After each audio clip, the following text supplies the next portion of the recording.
Hey, what's up everybody? Welcome to Car Question. We're gonna compare cars with the Subaru Forester and all those SUV compact out there. So the first one I want to compare is the Honda CRV. Well, for 2017, we have some great news. We will have a new engine in that CRV. It's gonna be a turbo one, so it's gonna be good once again for good horsepower, good torque, and fuel economy because it's kind of small in some kind of way. But you know about turbo engine, when you add more mechanics to it, it's gonna need a little bit more maintenance, but that's what we're gonna see on the side. So when you look at the CRV, you've got a little bit better configuration inside with those magic seat when you can put so much stuff also inside this one.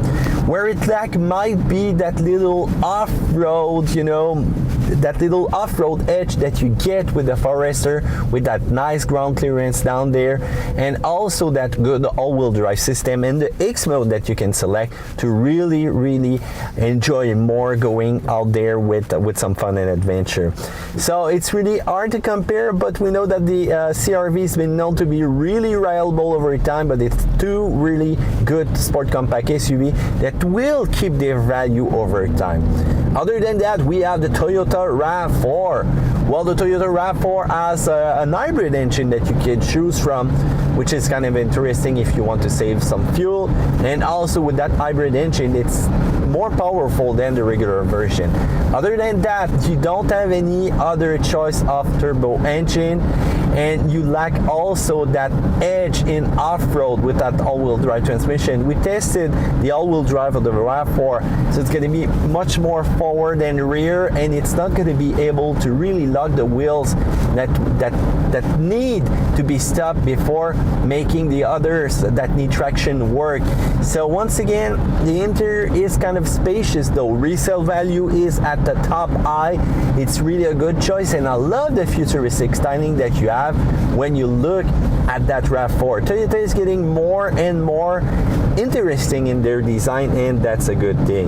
The Mazda CX5, well, this is probably the more sporty one, the one that you want to enter a turn with the GT version, floor it, and it's gonna hold a road. So if you like performance rather than off-road, this might be the choice for you.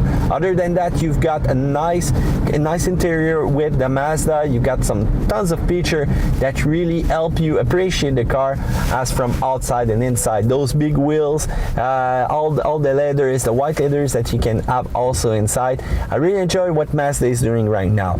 The edge that Mazda is having is also with that unlimited mileage warranty that not a lot of other manufacturer is offering right now on the market. It's unlimited mileage, so if you go in the first 3 years on a world trip and you're doing like 200,000 K, well, it's still going to be warranty bumpers to bumper. Same thing for the engine, for that 5-year warranty. So once again, this is really interesting. Other than that, the all-wheel drive of the Mazda is kind of a good performer also, but once again, much more sports oriented. It won't have the ground clearance needed to go in off-road territory where the Forester will be able to go. You've got also the Ford Escape. The Ford Escape, the connectivity, the interior is way more interesting than the Forester. When you look at that super multimedia system, right now this year they have also improved it. You've got also a nice design for 2017. I really like the styling of the Ford Escape. Multiple engine choice. You've got so much choice with this one. Well, that's what we like. We like, once again, to configure the truck to, let's say, a more eco-driving if you don't like performance, but if you really do, well, go for those EcoBoost engine and you will be able to get an awesome performance out of this car. But the only problem is that we are not really able to meet the fuel consumption that we have on paper. So right now the Forester will be more fuel economic than the Escape right now. But hey, other than that, the Kia Sportage, it's a good looking. Koreans are offering a lot of options for a base price. Also, warranty are getting better and better. When you look also at its Hyundai Tucson, well, it's the same thing. Other than that, we're seeing more and more double clutch in the Hyundai, in the Koreans production of SUV. I'm not really a fan of those double clutch.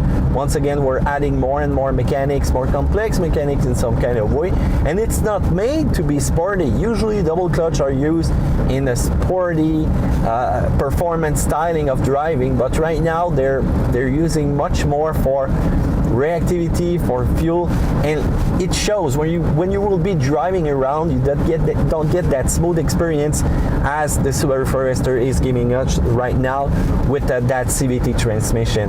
So once again, it depends on what you like. There's a lot of choice out there. The compact SUV market is just booming right now. If you want to go into luxury territory, well, that's your thing. But right now, I want to know what you think about that.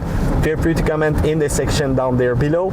Also, don't forget to do a thumbs up if you like that video, and subscribe to Car Question to see other videos about the Forester or its competitor.